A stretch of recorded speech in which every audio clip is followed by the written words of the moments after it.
et nous sommes en direct. Merci. Bienvenue à un nouveau live meeting organisé par Lita.co. Donc, nous sommes au live meeting d'Enogia en cours de levée de fonds sur la plateforme. Donc, Lita est une plateforme d'investissement citoyenne, pour celles et ceux qui ne connaissent pas, qui est dédiée au financement de la transition écologique, énergétique et sociale. À partir de 100 €, les citoyens peuvent investir. Et aujourd'hui, la plateforme rassemble une communauté de plus de 120 000 citoyennes et citoyens. Merci à vous pour votre participation. On est en direct avec Arthur Leroux et Antonin Pochet, donc cofondateurs et dirigeants d'Enogia. Bonjour à tous les deux et merci d'être avec nous. Bonsoir Émilie, bonsoir à tous. Merci à toutes et tous de vous connecter. N'hésitez pas à nous dire bonjour dans le chat de l'outil. Donc sur Livestorm, vous avez un petit onglet à droite où vous pouvez nous parler et nous dire peut-être d'où vous vous connectez, de quelle région vous venez. Voilà, donc pour celles et ceux qui connaissent pas Lita, donc je disais, c'est une plateforme dédiée au financement citoyen de la transition. Donc depuis 2014, ce sont 200 entreprises qui ont été financées, donc des startups, mais aussi des PME, des ETI, des groupes, des foncières solidaires, des coopératives, pour au total plus de 120 millions d'euros. Donc au sein de secteurs d'activité très diversifiés, mais au cœur des enjeux sociaux et environnementaux actuels. Donc, ce live est dédié à la levée de fonds en cours d'Enogia, donc PME française de la Deep Tech qui propose un financement en obligations sèches sur Lita.co, donc pour un objectif d'1,5 million, mais avec un maximum recherché de 2,3 millions. Donc, on a le plaisir de vous présenter aujourd'hui la levée de fonds. Donc, le live va durer une petite heure, comme d'habitude, avec une présentation d'Enogia d'une 15aine de minutes. Vous pourrez ensuite, vous pouvez poser toutes vos questions tout au long du live. Vous avez un petit onglet qui est dédié en bas à droite, qui s'appelle Questions. Et on pourra avoir du coup un petit temps d'échange après la présentation pour répondre à toutes vos questions. En attendant que tout le monde se connecte, vous êtes déjà près d'une quarantaine, donc merci beaucoup d'être connectés ce soir.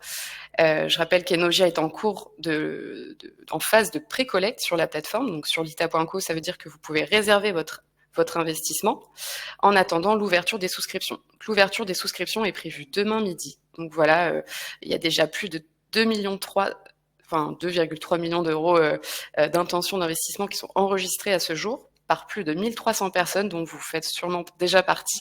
Donc merci pour cet engouement, ça promet une collecte express.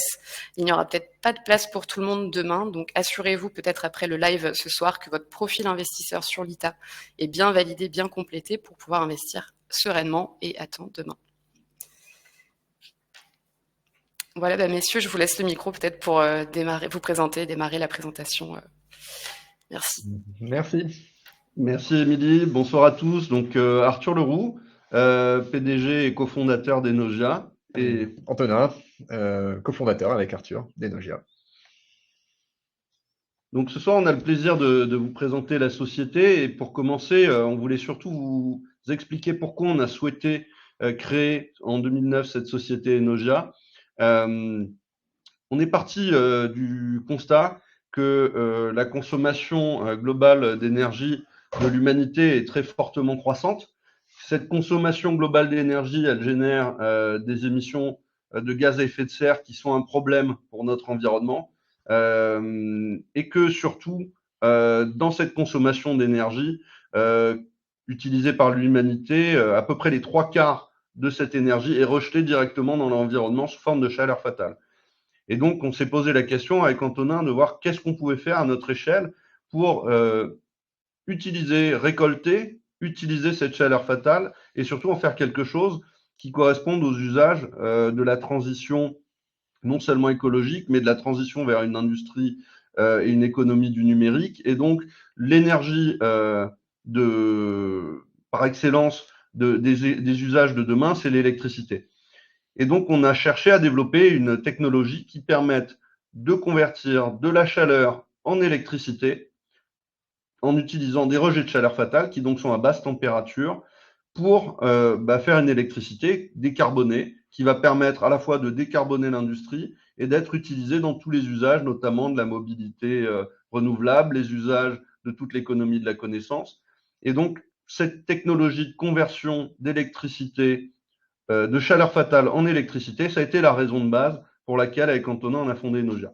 Alors, Pendant des années, on a travaillé à faire de la recherche et du développement pour arriver à une technologie et à un produit qui soit robuste, fiable, à un coût qui représente un investissement intéressant pour nos clients. Et on est arrivé à développer une gamme de produits qui s'appelle des ORC. ORC pour Organic Rankine Cycle. Organic Rankine Cycle, c'est le principe de fonctionnement de la technologie qu'il y a dans la machine, qui a été inventé par un physicien écossais qui s'appelait John Rankine au 19e siècle, mais qui n'a pas pu vraiment être implémenté à l'échelle de la petite industrie parce que c'est une technologie qui nécessitait des sauts technologiques pour être implémentée à petite échelle. Et ces sauts technologiques, nous, on les a fait. On a inventé une micro-turbine qui permet de réaliser la conversion de chaleur en électricité à petite échelle. Et tout ça, ça a été facilité par toutes les avancées, notamment dans les domaines de l'électronique et du contrôle-commande de ces 20 dernières années. Et donc, on a réussi à développer une gamme de produits de 10 kW à 180 kW électriques, qui sont ce qu'on appelle des micro-ORC, et qui vont permettre à des petits industriels, à des agriculteurs, à des gens qui produisent de la chaleur et qui sont malheureusement obligés par leur process de la rejeter dans l'environnement, de reprendre cette chaleur et d'en faire quelque chose d'utile, de l'électricité qu'ils vont pouvoir soit vendre au réseau, soit réutiliser pour eux-mêmes. Et donc, cette technologie, les secteurs d'application dans lesquels on la commercialise aujourd'hui, ça va être tout d'abord un premier marché qui est celui des groupes électrogènes. Les groupes électrogènes, notamment biogaz en Europe, qui vont utiliser le gaz issu de la fermentation de déchets organiques pour réaliser de l'électricité. Ces groupes électrogènes, ils rejettent à peu près 60% de l'énergie du gaz sous forme de chaleur. Et nous, on va les aider à produire un peu plus d'électricité. Il va y avoir la biomasse. La biomasse, c'est tout ce qui va être valorisation énergétique de déchets organiques, de bois énergie. Il va y avoir le maritime. Le maritime, ça va être des bateaux qui ont des gros moteurs. Ces gros moteurs vont rejeter énormément d'énergie sous forme de chaleur. Cette chaleur, elle est dissipée non pas dans l'air cette fois-ci, mais dans l'eau de mer. Et on va récupérer cette chaleur avant qu'elle soit rejetée dans l'eau de mer pour aider le moteur à produire plus d'énergie, notamment de l'électricité qui va couvrir les usages électriques du bord qui sont de plus en plus importants et qui va permettre aux navires de moins faire travailler ces groupes électrogènes et donc de moins consommer de carburant. Vous allez avoir l'industrie. L'industrie, dans de très nombreuses industries, vous allez avoir des rejets de chaleur, notamment dans les industries manufacturières qui vont avoir des fours, des chauffages, des procédés qui vont avoir des boucles de refroidissement parce que certains procédés sont exothermiques et donc vont rejeter beaucoup de chaleur dans l'environnement, chaleur qu'on va aider les industriels à récupérer et à produire de l'électricité qui vont très souvent autoconsommer. Et enfin, dernière application sur laquelle on est assez présent et de plus en plus, c'est la géothermie, notamment la géothermie à partir de sources naturelles, parce que la petite taille des machines Enoja permet de faire des applications géothermiques rentables, même avec des puits à résurgence naturelle ou alors avec des puits peu profonds. Donc, on n'est pas obligé d'aller forer la croûte terrestre jusqu'à 3-4 km. Non, nous, on peut travailler à partir de puits déjà existants pour produire de l'électricité renouvelable. Et alors, toute cette technologie, elle a fait l'objet du dépôt d'une dizaine de familles de brevets qui sont protégées dans plusieurs zones géographiques, bien sûr en Europe, mais également dans des secteurs comme les Amériques ou l'Asie.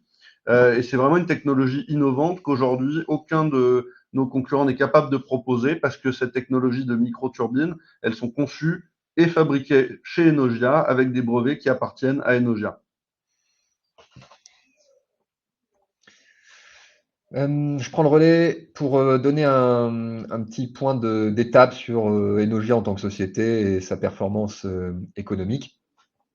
Donc Enoja, Émilie a parlé de deep tech, Arthur a parlé de longues années de recherche et développement. Donc c'est vrai que on a dû développer beaucoup de technologies, faire beaucoup de recherche et développement pour arriver à proposer un produit qui soit fiable technologiquement et qui ait une vraie réalité écologique, c'est-à-dire que les rendements de conversion soient suffisants au regard des investissements réalisés pour acheter la machine.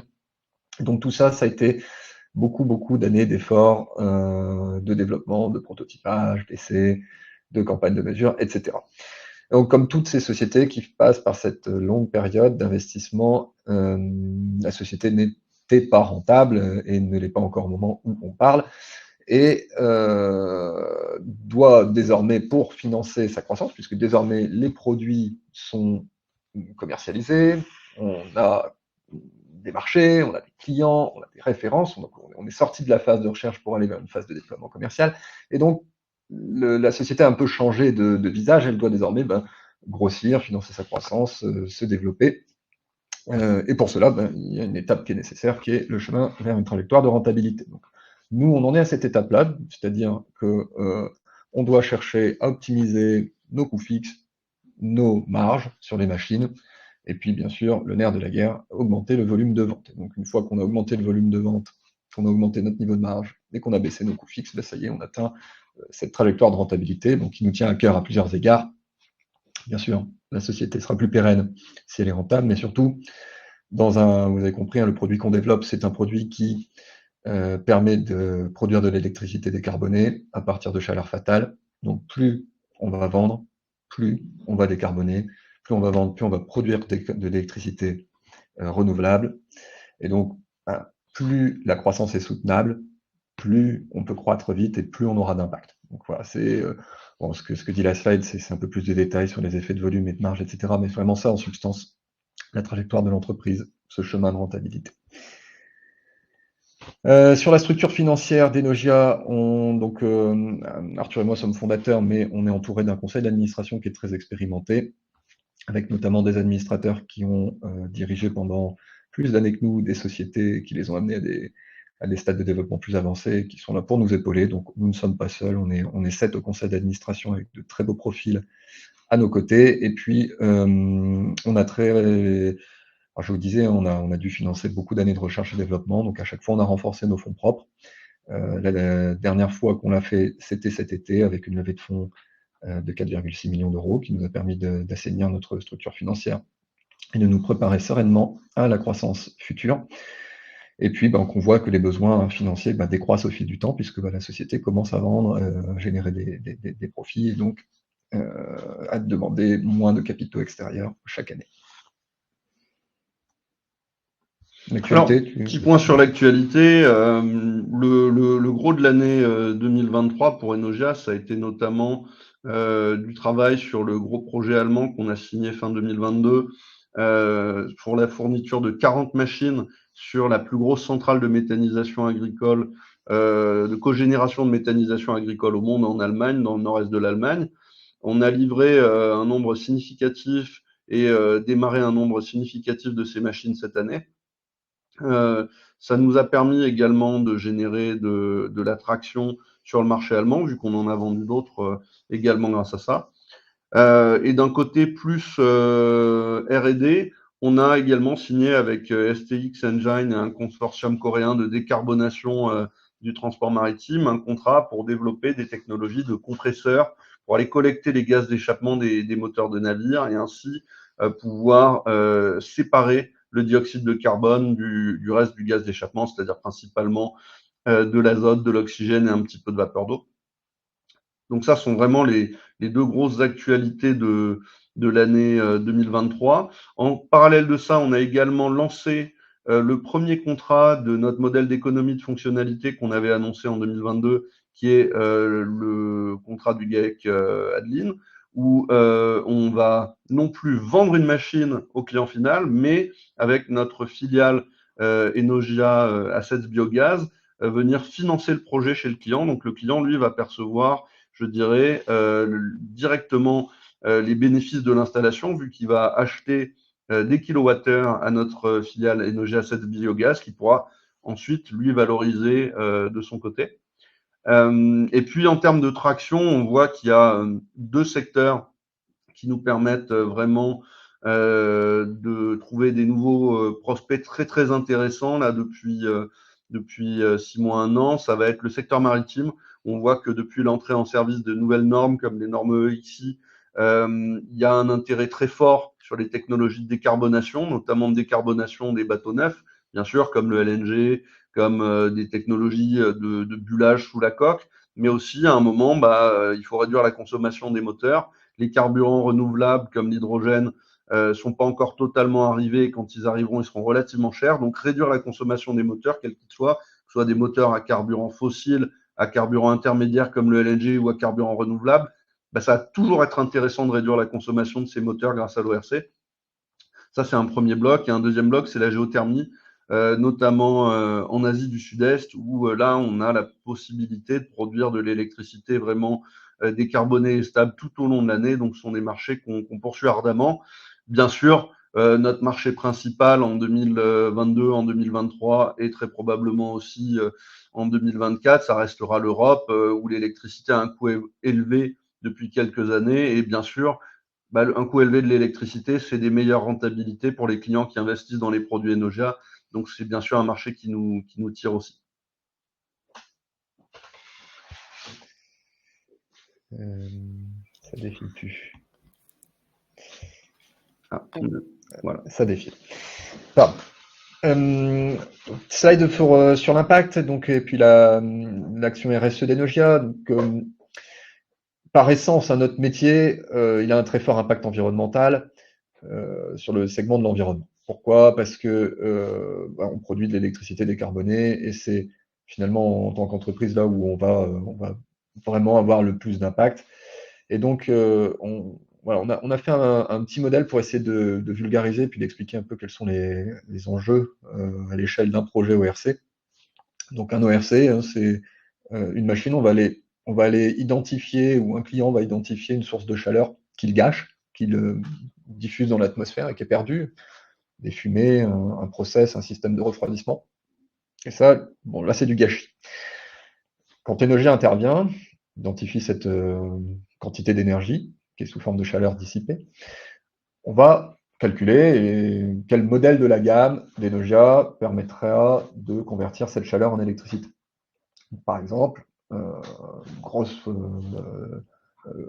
traitement de déchets, hop, on va mettre un système 200 kW, 180 kW de chez nous.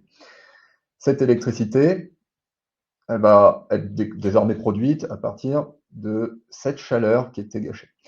Et donc, on va avoir une électricité qui est complètement décarbonée, et donc l'électricité produite va être produite sans consommer d'émissions de gaz à effet de serre. Et donc, on va pouvoir mettre en face de chaque kilowattheure électrique produit une économie de tonnes de CO2, enfin une économie de CO2 qui n'a pas à être produite par un autre système qui lui aurait consommé une énergie primaire qui soit plus émettrice. On ne l'a pas dit dans toute la présentation, mais Enogia réalise 90% et même plus de son chiffre d'affaires à l'export. Parce qu'en France, on a cette chance d'avoir une électricité qui est dans le mix énergétique plutôt propre et peu émettrice avec le parc hydraulique, le parc nucléaire. Mais chez nos voisins européens et dans le reste du monde, là où on intervient, c'est pas vrai. Beaucoup de pays dans lesquels on a encore les centrales à gaz, centrales à charbon, et où le mix énergétique est beaucoup moins favorable. Et donc, dans ces pays-là, on a de fait beaucoup plus d'impact. Donc là, on a donné un exemple de se dire, bon, je valorise avec notre machine 180 de notre gamme une source de chaleur, je produis de l'électricité. L'ORC a cet avantage par rapport à d'autres énergies renouvelables d'être non intermittent, c'est-à-dire que le solaire dépend du soleil, l'éolien du vent. Nous, on va produire de l'électricité quand nos clients vont avoir leur process qui fonctionne. Donc si leur process fonctionne 8000 heures par an, toute l'année, nous, on va produire de l'électricité toute l'année. C'est un intérêt au-delà de la non-intermittence, qui est que souvent, le client va avoir besoin de l'énergie qu'il va produire sur son site, et donc il va avoir cette électricité qui lui est produite quand il en a besoin. Et donc en plus, on a un circuit de distribution qui est très court. On va produire sur place, elle va être autoconsommée, c'est un schéma classique, et elle va être produite quand le client en a besoin, puisqu'on va la produire quand son process fonctionne. Bon, tout ça, quand on le traduit en impact, ça donne une machine qui tourne 8000 heures par an de ce modèle qu'on a cité de la gamme 180 kW, ça donne près de 630 tonnes de CO2 qui vont être d'équivalent CO2 qui vont être évités par an. Et puis, c'est la beauté du modèle, c'est que il y a un effet parc, c'est-à-dire que ça, c'est pour une machine par an. Plus on va avoir de machines déployées, plus on va avoir un parc large, plus ce chiffre va être à multiplier par le nombre de modules en service. Et puis, c'est une base annuelle qui, donc, chaque année va grossir avec la taille de notre parc. Et donc, qu'en 2021, on publiait qu'on était fiers de produire 20 000 MWh décarbonés par an. ça grossit d'année en année avec la croissance d'Enogia. Et puis notre objectif pour l'année prochaine, 2024, enfin non, pour cette année désormais, 2024, c'est d'atteindre 60 000. Donc on aura déjà multiplié par 3 grâce à l'effet parc et à ce cumul, les mégawattheures électriques que l'on va produire de manière décarbonée. Et donc, on commencera à se rapprocher des 30 000 tonnes d'équivalent CO2 qui seront évitées par an. Donc, on commence à être vraiment dans des chiffres qui sont significatifs et qui, a priori, ne peuvent faire que monter avec le développement de la société. Donc ça, c'est vraiment l'impact numéro 1.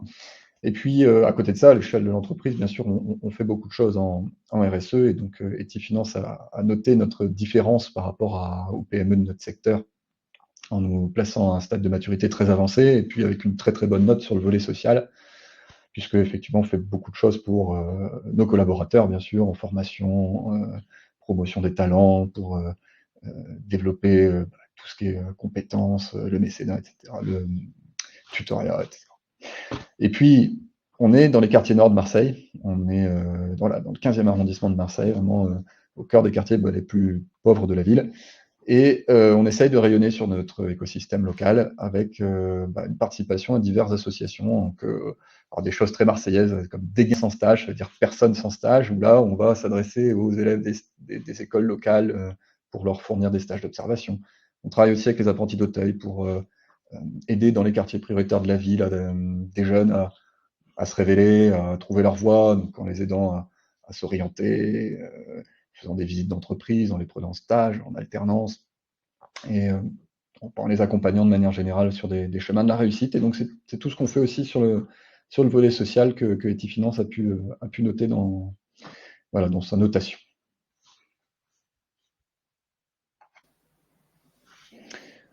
Un petit point peut-être maintenant sur les grands objectifs. Bon, c'est un peu financier, je les commente, tu les commentes. Vas-y. Donc ça c'est plus pour donner un peu de matérialité, un peu de chiffres sur ce qu'on a donné tout à l'heure comme trajectoire financière vers une rentabilité opérationnelle. Hein. Donc la société ambitionne 50% de croissance par an de son chiffre d'affaires. En 2023, 50%, en 2024, 50%, et en 2025, 50%. Donc, c'est pas sur l'ensemble des 3 années, c'est sur les 3 années exercices consécutifs. Forcément, de fait, quand je vous signifiais tout à l'heure notre grande ambition sur le nombre de mégawattheures décarbonés produits par an par Enogia, ça suit cette trajectoire de chiffre d'affaires. Donc, c'est comme ça qu'on arrive aux 60 000 mégawattheures que l'on souhaite produire fin 24 en rythme annuel.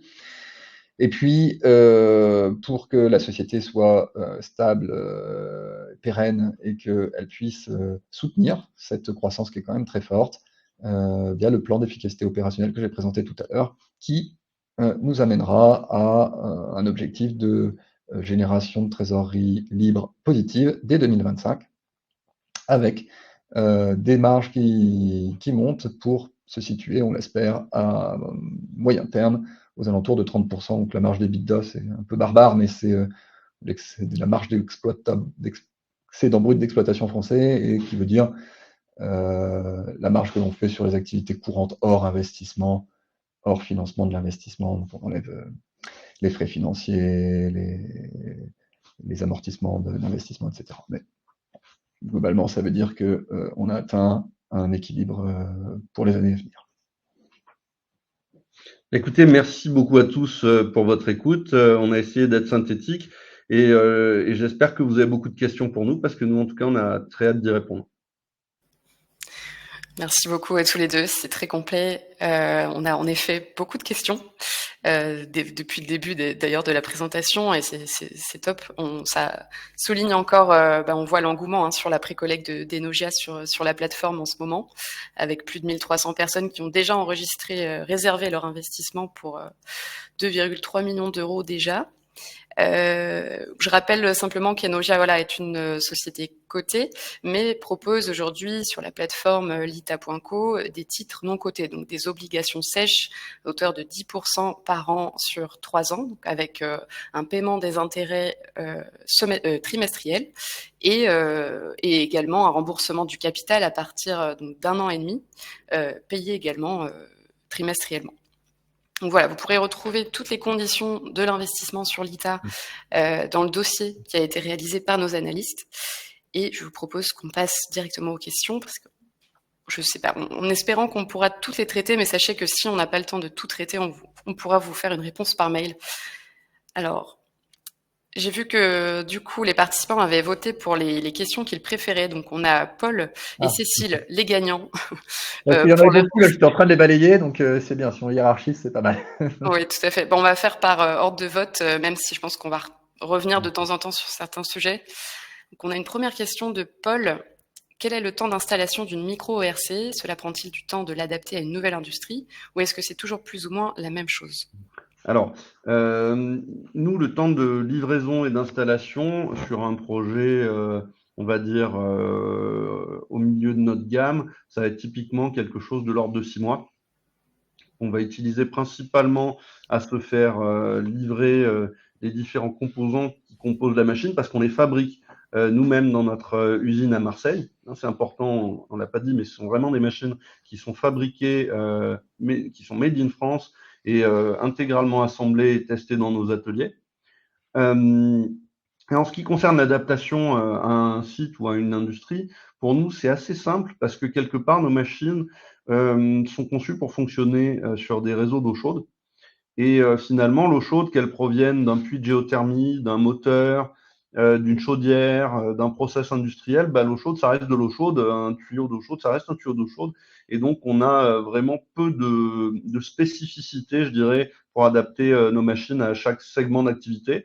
Le seul qui nous nécessite une réingénierie partielle, c'est le maritime, parce qu'on répond à des normes un petit peu spécifiques lorsqu'on va installer une machine à l'intérieur d'un navire. Mais sur tous les autres produits, bah, ça va être le même produit en biogaz, en industrie ou en géothermie, par exemple. Enfin, j'espère que ça répond à la question. Oui, Paul, n'hésitez pas à nous confirmer que ça vous convient. On prend la question de Cécile. Merci pour votre question. Ouais. Y a-t-il des cash flows récurrents générés par la vente des ORC? Si oui, sont-ils liés à un contrat de maintenance, un pourcentage sur l'énergie produite ou autre? Oui. Alors, plusieurs choses à ce sujet-là. Donc, on est équipementier, fabricant de machines, et effectivement, à ce stade de notre existence, 90% du chiffre d'affaires est non récurrent puisque c'est des ventes d'équipements. Après, les projets sont parfois des projets de grande ampleur qui durent sur plusieurs exercices et qui nous apportent quand même de la visibilité. Typiquement, on a parlé de l'avancement de notre contrat en Allemagne pour 40 modules. Quand on équipe 40 unités de méthanisation en ORC, c'est un contrat qui se fait à cheval sur plusieurs exercices et qui donne de la visibilité. Donc, ce n'est pas de la récurrence, mais c'est des mois d'avance de carnet de commandes, donc, avec une vision assez lointaine. Après, effectivement, il y a de la récurrence par les contrats de maintenance, donc quasiment tous nos clients les souscrivent. Ce n'est pas une grosse partie du chiffre d'affaires parce qu'on a la malchance d'avoir des équipements qui sont assez fiables pour ne pas avoir besoin d'y aller souvent. Donc, bon, c'est très important pour nous, je le dis sous forme de boutade, mais c'est très important pour nous que le client se préoccupe très peu de notre équipement, que ça tourne le plus stable possible, sans qu'il ait à se soucier de nous. Il faut que ça soit vraiment quelque chose qui soit ultra fiable. Et donc, effectivement, on n'a pas cherché à aller facturer de la maintenance parce que ce n'est pas du tout le modèle. Ce serait pas éthique pour nous, etc. Bon. Par contre, Arthur est passé tout à l'heure assez rapidement sur une actu qui était la vente du contrat à GAEC Adeline. Donc ça, c'est vraiment un sujet important pour nous parce que c'est ça qui va amener de la récurrence. Ce contrat-là, c'est pas juste un financement qu'on a apporté au client. C'est Enogia, producteur d'électricité, qui vend l'électricité décarbonée produite grâce à la chaleur fatale à un utilisateur sur son site. Donc effectivement, il y a un contrat et un lien étroit entre les deux, puisque c'est lui qui fournit la chaleur, l'exploitant. Nous, on lui installe la machine. S'il ne nous fournit pas la chaleur, la machine ne tourne pas. Et donc, on est liés. Mais par contre, dans les faits, quand on met en place ce type de modèle, nous, on s'occupe d'installer la machine sur nos fonds à nous. Donc, effectivement, on a des partenaires, parce qu'on ne peut pas supporter ça tout seul, mais le client, lui, ne dépense pas d'argent. Lui, le client va acheter de l'électricité décarbonée à Enogia. Cette électricité décarbonée, l'intérêt pour lui, c'est qu'elle va être verte et elle va être moins chère que ce qu'il paye, lui, sur le réseau à son fournisseur habituel. Donc, il a un double intérêt. Mais pour nous, c'est un autre intérêt, c'est-à-dire que ça va nous apporter cette fameuse récurrence dont parle Cécile, puisque pendant toute la durée de vie de son site, donc ça, voilà, ça peut nous donner des visibilités à 20 ans, 25 ans. on va vendre de l'électricité. Et sur le nombre d'années, c'est plus intéressant pour l'entreprise d'avoir vendu 20 ans d'électricité produite par son équipement que d'avoir vendu une fois la machine avec sa marge. Et donc ce modèle-là, on va chercher à le déployer de plus en plus. Et bon, je vois qu'il y avait des questions dans le chat, pourquoi on fait appel à du financement alors qu'on a levé des fonds, etc. Typiquement, c'est des modèles qui demandent un peu de capitaux et ça fait partie des investissements qui seront en partie soutenus par des levées de dette futures de l'entreprise pour financer ce parc de machines qui va générer cette récurrence de revenus. Merci beaucoup. J'en profite pour proposer à Eric, qui avait aussi des questions, de monter sur scène. Eric, vous allez recevoir une proposition de monter sur scène. Donc, allumez votre caméra pour poser vos questions en direct. Vous n'êtes pas obligé, bien sûr.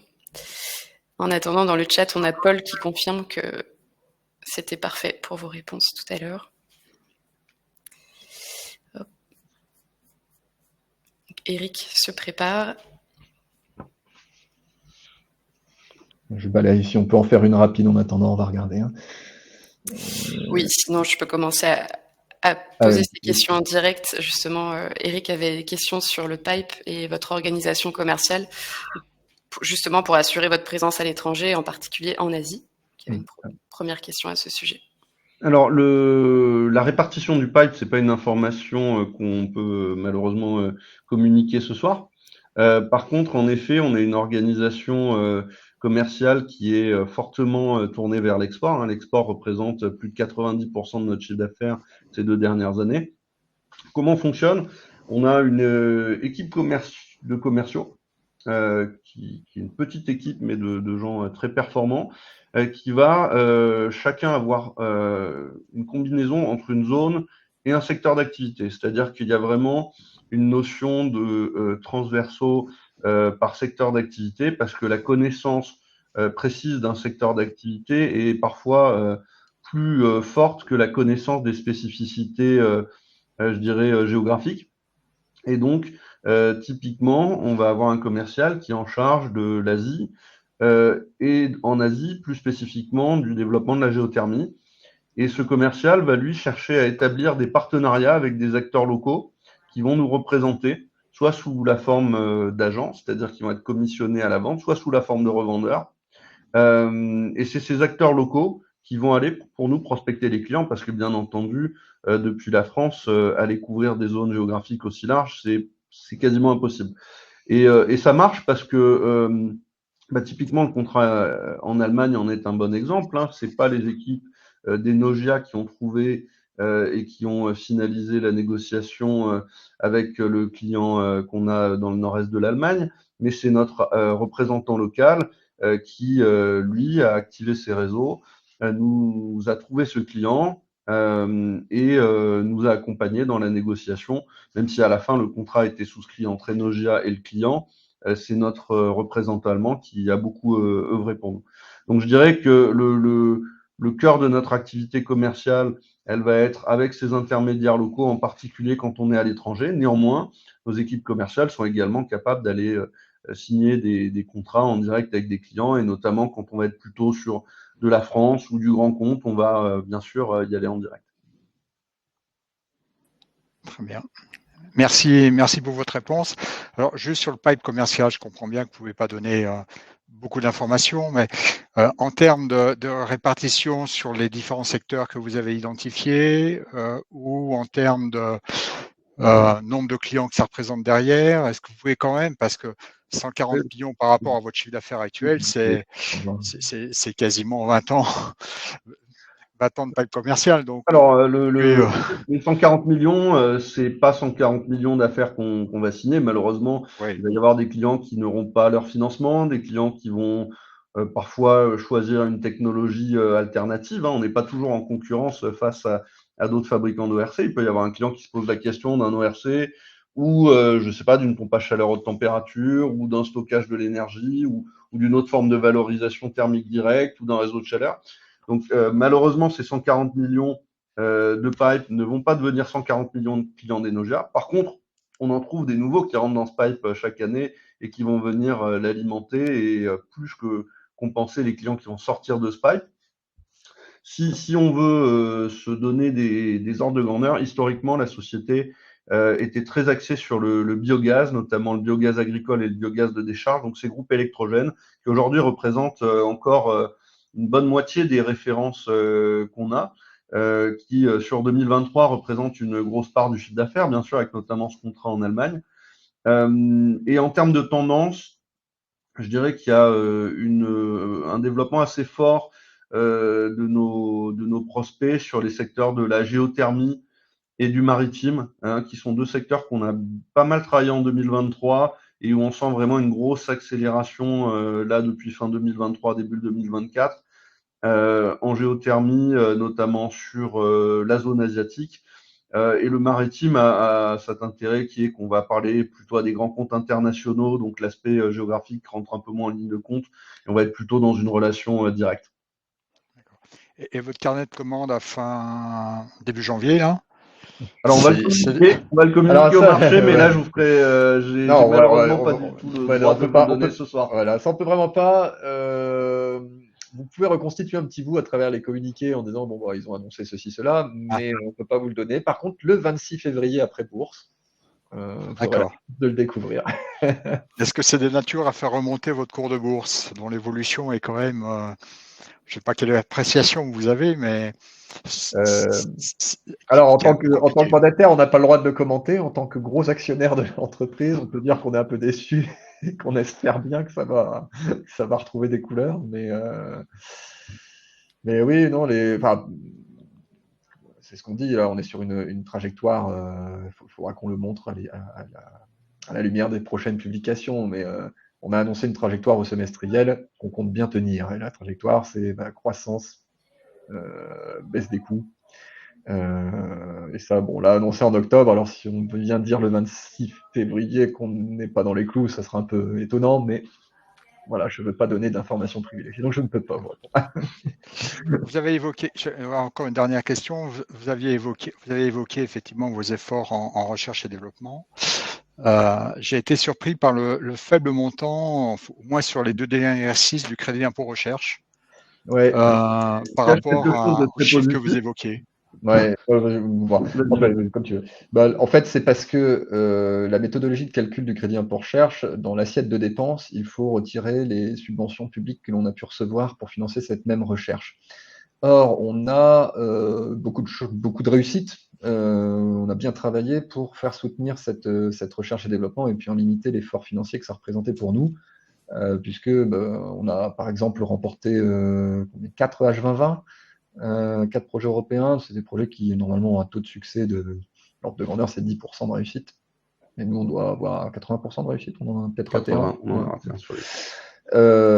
Et donc, on a réussi à être aidé dans des consortiums de recherche avec notre partenaire de recherche historique IFP Énergie Nouvelle, à trouver des assiettes qui nous permettaient de développer les produits qu'on voulait faire avec un peu d'aide publique.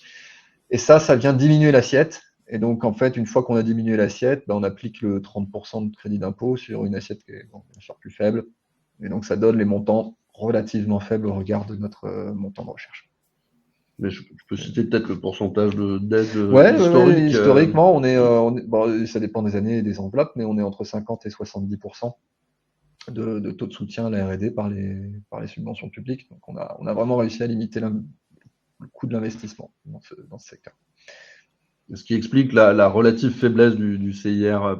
Voilà, vous avez compris. Très bien. Je laisse ma place à d'autres questions. Merci en tout cas. Et... Merci à vous. On se retrouve dans le chat. Merci. Merci pour vos réponses. On a d'autres questions, évidemment, on en a beaucoup. On a des questions de Jeanne. Donc, Jeanne qui pose la question de quelle est la taille puissance d'un module standard moyen, sa capacité de production d'électricité et son coût. Alors là, on met le doigt dans un engrenage fatal. Hein. Je peux en parler pendant des heures et des heures. Nos machines, on va dire que les plus petites, elles font à peu près la taille d'un frigo américain. Elles font à peu près 80 cm par 120 cm d'encombrement au sol, pour à peu près 1,80 m de haut. Les plus grosses, elles vont monter jusqu'à 3,30 m de long par 1,70 m de large et 2 mètres de haut. Donc, ça fait à peu près la taille d'une petite camionnette, d'une toute petite camionnette. Les plus petites, elles vont peser à peu près 600-700 kg et les plus grosses, ça va monter à 5 à 7 tonnes. Donc, ça, c'est pour vous donner vraiment des idées sur la taille physique de l'objet. Les plus petites, elles vont produire une vingtaine de kilowatts électriques et les plus grosses, 180 kilowatts électriques. Si on veut se donner un ordre de grandeur, un foyer français moyen, ça va consommer typiquement 1 kilowatt et 2 kilowatts s'il a une maison immense. Mais donc, on voit qu'une machine 200 kilowatts, c'est déjà potentiellement 100 à 200 foyers alimentés en électricité. Et en termes de coûts, alors on va pas vous donner nos prix parce que, bien sûr, on n'a pas forcément envie que nos concurrents soient capables de totalement reperformer notre offre commerciale, mais on va dire qu'on arrive à offrir une production d'électricité qui est un coût d'investissement très compétitif. Moi, ça me surprend toujours quand je regarde les investissements, notamment récents du pays dans le nucléaire. Je me dis que, mais en fait, si on achetait plein de petites centrales Enogia, on produirait du kilowatt électrique beaucoup moins cher, non seulement au kilowattheure produit, mais parce que bien sûr, une machine Enogia, ça ne consomme pas de combustible, ça n'a pas besoin de conduite, mais aussi en capex par kilowatt. Et sur les machines les plus grosses de la gamme, on descend vraiment à des choses qui sont très intéressantes, vu qu'on va, pour une machine livrée chez un client, parfois tourner en dessous des 2000 € du kilowatt installé. Ouais, dans le dossier financier complet, il y aura toute une notion sur le coût complet de l'électricité. Alors ça, c'est une notion qui dit à combien revient finalement le kilowattheure une fois qu'on a pris en compte l'investissement, les opérations de maintenance sur toute la durée de vie de l'équipement. Donc c'est là que Enogia se distingue, puisqu'en fait on a des durées de vie qui sont très longues, avec un taux d'usage de la machine qui est très important, parce qu'on peut utiliser la machine 8000 heures par an pendant 20 ans. Et sur les plus gros modèles de la gamme, donc les projets qui sont les plus favorables dans le fameux ratio qu'indiquait Arthur de d'euros par kilowatt installé, on a des coûts complets d'énergie qui se retrouvent à des prix inférieurs à ce qu'on voit sur le parc nucléaire et nettement inférieurs au futur coût du nucléaire. donc voilà, on peut pas donner le prix comme tel quel, mais voilà, le LCOE, comme on dit, très très bien. Très très bien. Merci. Il y avait une autre question de Jeanne qui demandait quel est le lien entre la technologie phare d'ORC et le projet de capture de CO2 avec STX. Alors le lien, il est vraiment technologique, c'est-à-dire que au sein de l'ORC, pour être capable de faire des petits ORC, la barrière technique à l'entrée, c'est pas les échangeurs. Les échangeurs, vous les achetez, vous avez plein de fournisseurs. C'est pas la pompe du cycle. C'est pareil, vous avez plein de fournisseurs industriels qui vous fournissent des pompes. La barrière technologique qu'on a dû lever en termes de R&D, ce qui nous a pris d'ailleurs de 2009 à 2015, 2016, beaucoup d'années et beaucoup d'efforts, c'est vraiment la turbine. On a dû développer une turbine qui est extrêmement compacte, qui tourne à des vitesses extrêmement élevées et qui permet cette conversion de chaleur en électricité à petite échelle en utilisant la détente du fluide qui est à l'intérieur de notre système. Le lien, c'est vraiment qu'on est devenu internationalement reconnu comme une équipe de développement de turbomachines très compétente et que notamment les Coréens se sont rendus compte que pour leur projet de capture de dioxyde de carbone, ils avaient besoin de compresseurs. Et un compresseur, c'est jamais qu'une turbine qui tourne à l'envers, essentiellement en termes de complexité de développement et de technologie. Et donc, ils nous ont sélectionnés pour développer ce compresseur. Et je dirais que la compression et la détente de dioxyde de carbone, c'est vraiment un enjeu, je dirais, pour la R&D d'Enogia. C'est pas l'enjeu des produits qu'on commercialise actuellement, que sont les ORC, mais c'est vraiment un enjeu de demain pour Enogia. Et c'est pour ça aussi qu'on a été retenu par l'Union européenne dans le cadre de ce consortium de recherche sur les pompes à chaleur au CO2 à haute température et les batteries de Carnot au dioxyde de carbone supercritique. Et vraiment, cette capacité d'Enogia à développer des turbomachines à la pointe de la technologie est quelque chose qui non seulement a permis à Enogia de développer cette offre ORC, mais qui permettra, je l'espère, demain à Enogia de proposer des nouveaux produits, de participer à la transition énergétique de nouvelles façons, comme par exemple à travers la séquestration du CO2 ou le stockage d'énergie par les batteries de Carnot. Juste, profite pour vous montrer un peu à quoi ça ressemble à l'intérieur. On a une jolie photo qui montre certains composants. Alors je ne sais pas si ça paraît très clairement à l'écran. Un petit peu, mais on voit. Voilà. De cette turbine, toutes ces pièces sont conçues, fabriquées à Enogia. Il y a de nombreux brevets qui couvre des aspects technologiques de ces pièces. Là, vous avez la roue avec les aubes qui va être entraînée par le fluide. Et puis un peu plus loin, sur le haut, vous avez les éléments de l'alternateur haute vitesse qui va tourner parfois à plus de 20 000 tours minute et générer le courant qui va être redressé par les onduleurs inclus dans la machine. Et c'est cette même technologie finalement qui nous permet de concevoir ces compresseurs pour STX. Trop bien, avec une démo en direct. Top. On aurait pu amener une vraie, mais c'est presque une vraie. Non, Un peu dur à transporter. Non, on en a à côté. Non, ok. Peut-être un prochain live alors. On a des questions aussi sur justement sur vos brevets, si ces brevets du coup appartiennent bien à Enogia, et après on pourra passer sur la partie aussi matières premières, comment vous vous approvisionnez. De toute façon, c'est une question. Alors, sur les brevets, il y a des brevets qui sont 100% Enogia, il y a des brevets qui sont 50% Enogia, 50% Institut français du pétrole et des énergies nouvelles, IFPEN.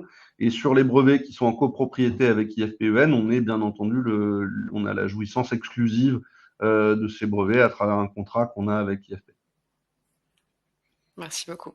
Il y avait d'autres questions aussi. Donc, une autre question de Jeanne. Je continue de poser ces questions qui étaient aussi posées par quelqu'un d'autre.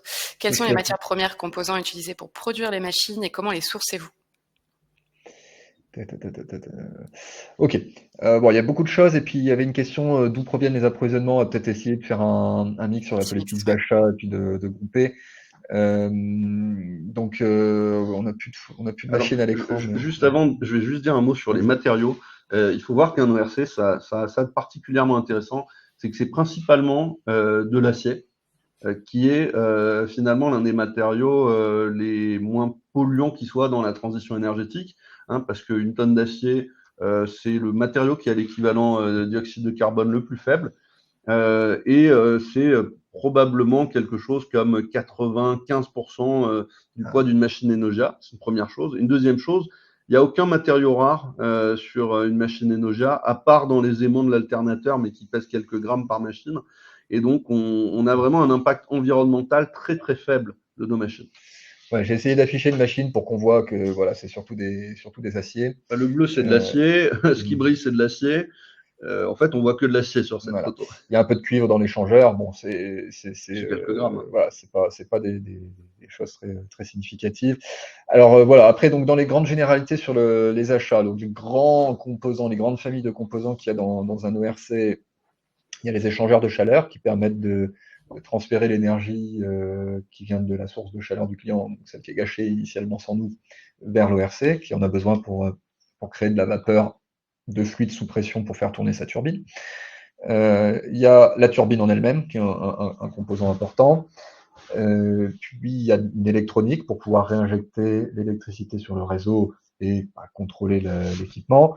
Et puis enfin, il y a les opérations de chaudronnerie, donc le châssis qu'on voit en bleu, et puis les tuyaux qu'on voit en argenté sur la photo. Ça, on a les 4 grandes familles d'approvisionnement, on va dire, c'est ça, et à la quincaillerie près, aux petits auxiliaires près, c'est le gros de la matière est positionné là-dessus.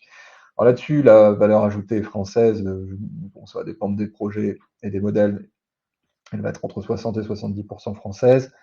C'est-à-dire que tout ce qui est fabrication sur plan va être majoritairement fait en France. L'usinage, beaucoup d'usinage est fait en France. Les opérations de câblage et de chaudronnerie fait partiellement en France, partiellement dans d'autres pays d'Europe ou proches de l'Europe.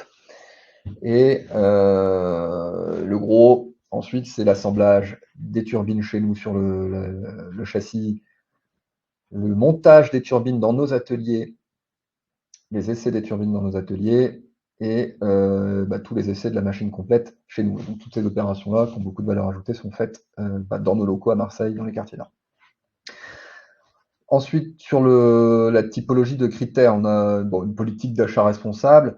Est-ce qu'on n'a pas poussé tous les curseurs à fond, parce que on est une PME, on ne peut pas avoir la même charte qu'un grand groupe, c'est un peu difficile. Et je dirais, c'est pas qu'on veut pas le faire, hein, c'est que être Enogia par rapport à des fournisseurs qui sont parfois 100 fois plus gros que nous, ça nous permet pas d'aller imposer tout ce qu'on voudrait imposer à nos fournisseurs. Et donc, parmi les critères, et ce sera pas une surprise du coup, il y a chercher des entreprises qui font à peu près notre taille, qui peuvent grossir avec nous et qui ont des tailles d'effectifs comparables, etc.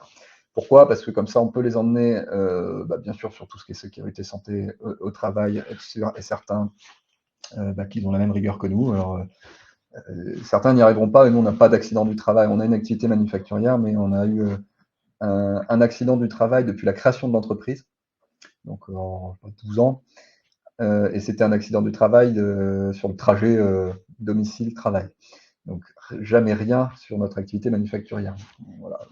On est très, très vigilant à ces sujets-là et on demande à nos sous-traitants et à nos fournisseurs de le faire aussi. Et puis après, on fait la promotion de ce qu'on fait en RSE sur notre implication dans l'écosystème. Alors ça, on n'impose pas à nos sous-traitants de le faire, mais on s'impose de leur dire à chaque fois ce qu'on fait, en espérant que qu'il y ait un effet d'entraînement. Et puis, sur le design en lui-même, alors ça intéresse un peu moins nos sous-traitants, mais on essaye de faire de l'éco-conception tout le temps qu'on peut pour alléger, rendre plus compact, limiter le poids de la matière dans nos équipements. Alors, je dis que ça n'intéresse pas forcément nos sous-traitants, parce que généralement, ça revient pour eux à nous facturer moins. Mais ils jouent le jeu parce qu'on leur explique la démarche. Typiquement, le très gros échangeur en cuivre que l'on voit sur la photo, on a travaillé avec ce fabricant pour dire je ne veux pas qu'on mette des marges de manœuvre incroyables, etc. Je veux qu'on mette au plus juste pour ne pas mettre 3 tonnes de cuivre si on a besoin de 2 tonnes 5 par équipement. Et il a joué le jeu avec nous parce qu'il sait que c'est aussi l'intérêt qu'on se développe comme on le souhaite et puis qu'il adhère à notre modèle. Et donc ça, c'est des formulaires qu'on fait remplir à nos sous-traitants et puis du travail de proximité qu'on les achète avec nos sous-traitants pour avancer sur ces divers critères. Puis nous, quand on choisit de qualifier un fournisseur, forcément, il y a des critères du type est-ce qu'il n'est pas loin, comment vont être expédiées les marchandises. Forcément, on va essayer d'éviter le fret aérien. Voilà, tout ce genre de choses. Sinon, sur l'origine des composants, on ne peut pas faire tout français, bien sûr. Hein, et si on fait vraiment un scope élargi, un scope 3, les matériaux ils sont extraits pas en France. Et puis, l'électronique n'est pas fabriquée en France, puisque c'est quasiment l'Asie qui truste toute la production. Donc, nous, on a essayé de faire tout ce qu'on pouvait sur les chaînes de transformation, chaîne de montage et chaîne d'essai pour en laisser le plus possible sur le territoire. Bien sûr, on ne peut pas, d'électronique, trouver un onduleur made in France, c'est impossible. C'est malheureux, donc ça, on n'a pas pu le faire. Et justement, si on développait un peu ce marché-là, peut-être que ça se développera dans les années à venir. Peut-être. Merci beaucoup pour vos réponses. Il nous reste plus que quelques minutes et on a encore beaucoup de questions. Je pense qu'il y en a certaines, on vous fera un retour par mail personnalisé. Concurrence peut-être alors du coup. Oui, il y avait une question qui avait eu beaucoup de votes concernant vos concurrents sur les différents marchés et segments. Peut-être un petit mot dessus. Oui, alors c'est très simple. Hein, sur le marché de l'ORC de petite puissance, il n'y a pas 25 acteurs qui sont capables de livrer des machines performantes, fiables et un peu partout dans le monde. On a 3 concurrents principaux qui sont l'américain Electraterm, l'allemand Orkan et le suédois Kimeon. Je dirais que c'est vraiment eux les 3 concurrents qu'on risque parfois de croiser sur certains appels d'offres à l'étranger. Je dirais qu'on a un bon track record quand on est face à notre concurrence et on aime bien aller montrer que la technologie française est plus performante et mieux placée en termes de prix. Après, c'est des sociétés qui ont levé des sommes beaucoup plus importantes que nous et ça, quelque part, il y a des jours on se dit qu'on aurait bien aimé lever comme eux, il y a des jours on se dit qu'on est assez fier d'avoir fait aussi bien, voire mieux avec moins. Donc voilà pour les concurrents. Merci beaucoup. On a une question de Bernard sur la consommation des énergies fossiles. Si elle se réduit, les micro-turbines seront-elles toujours pertinentes ? Alors tout à fait, parce qu'en fait, nous on travaille sur des rejets de chaleur et quelque part, l'origine de cette chaleur, qu'elle soit d'origine fossile ou renouvelable, bah, n'y change finalement rien à la rentabilité d'installer une microturbine Enogia. Alors oui, en effet, s'il n'y a plus d'énergie fossile, bah, Enogia va pas faire gagner des tonnes d'équivalent de gaz à effet de serre, ça c'est sûr. Par contre, ça restera tout à fait pertinent d'installer une machine Enogia. Et aujourd'hui, si on regarde d'ailleurs sur la globalité du parc de machines installées par Enogia, le gros des machines est installé sur des sources de chaleur renouvelables, hein, comme le biogaz, comme la géothermie. Et donc, la réduction de consommation des fossiles ne rend pas la machine Enogia moins pertinente. Et quand on regarde un autre secteur comme le maritime, c'est même l'inverse, c'est-à-dire que les carburants renouvelables ou les carburants propres vont être plus chers que les carburants fossiles. Donc, la machine Enogia est de plus en plus intéressante au fur et à mesure qu'on travaille sur des carburants propres. Très bien, ça a légèrement coupé sur la fin, mais on a compris l'essentiel. Justement, en parlant de géothermie, on avait une question aussi de Bernard. Si la géothermie est si rentable, qu'est-ce qui fait que le process n'est pas mis automatiquement en œuvre? Ah, alors c'est intéressant. La géothermie, notamment la géothermie électrique, c'est rentable si vous avez accès à une source d'eau à une température suffisamment élevée pour un coût suffisamment réduit. Le problème, c'est qu'en France métropolitaine, par exemple, pour aller faire un forage géothermique qui va vous sortir de l'eau qui permet de faire fonctionner une machine Enogia, il va falloir creuser très profond, ce qui va coûter très très cher. Et en plus, on n'est pas toujours assuré de trouver l'eau chaude au fond, hein. Si vous voulez, c'est quand même c'est quand même un peu le loto, hein, le forage d'un puits géothermique. J'étais récemment en Islande où j'ai vu des puits hyper intéressants où on pourrait installer des machines Enogia. Et à côté, j'ai vu un puits qui avait coûté une somme significative à son propriétaire et qui sortait finalement même pas un dixième de ce que son propriétaire espérait en voir sortir. Alors du coup, par contre, installer des machines Enogia sur de la géothermie, ça a une vraie rentabilité, c'est vraiment intéressant. Et c'est pour ça qu'en Asie, sur des zones, notamment de la ceinture de feu, comme Taïwan, comme le Japon, on regarde des projets qui sont économiquement vraiment pertinents. Dans des zones où on a à la fois de la ressource géothermique et à la fois des coûts de l'énergie qui sont parfois élevés. Ça me paraît très clair. N'hésitez pas, Bernard, à nous confirmer dans le chat que tout est clair pour vous. Merci beaucoup à tous les deux. J'en profite peut-être rapidement pour repréciser les conditions de l'investissement sur l'ITA. Pour rappel, ce sont des obligations sèches donc non cotées à 10%, donc avec un taux d'intérêt annuel de 10% par an, donc sur 3 ans, avec des intérêts qui sont payés trimestriellement. Donc la première échéance serait versée le 30 juin 2024 si donc la levée de fonds est bien clôturée au 31 mars prochain. Et le remboursement du capital se fait aussi en amortissement constant. Donc à partir d'1 an et demi, il sera payé aussi du coup de manière trimestrielle. Voilà, donc avec un objectif de collecte de 2,3 millions d'euros.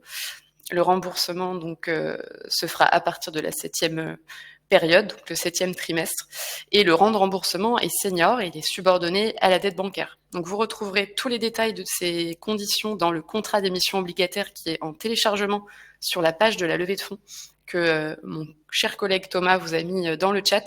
Voilà, pour ceux qui n'ont pas encore consulté la page de la levée de fonds. Vous avez aussi le dossier qui a été réalisé par nos analystes où vous aurez beaucoup plus de détails sur la technologie, sur la stratégie de développement, sur l'impact d'Enogia et ce pourquoi aussi nos analystes ont choisi de vous proposer cette opportunité aujourd'hui.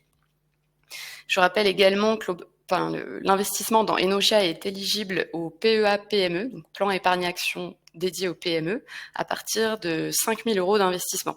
Donc ça, pareil, si vous avez besoin d'accompagnement, de plus d'informations sur ces dispositifs fiscaux, nos équipes sont disponibles par rendez-vous téléphonique que vous pouvez prendre gratuitement sur notre site. Tout en haut du site, vous avez un petit bouton « Prendre rendez-vous ». Voilà, donc merci à tous et à toutes et tous pour vos questions. Vous inquiétez pas pour ceux qui ont des questions laissées sans réponse, on vous enverra un mail. Et en attendant, vérifiez bien que vos profils investisseurs sont bien validés pour le lancement de la collecte qui est prévu demain à midi. Je ne sais pas si vous avez un mot de la fin, messieurs, pour clôturer ce live. Surtout vous remercier tous pour votre attention, votre écoute et vos questions. Et puis, n'hésitez pas à nous en poser d'autres. Je pense que nos coordonnées sont publiques et on aura plaisir à vous répondre. Merci beaucoup. Merci beaucoup. Bonne soirée. Bonne soirée, au revoir. Au revoir.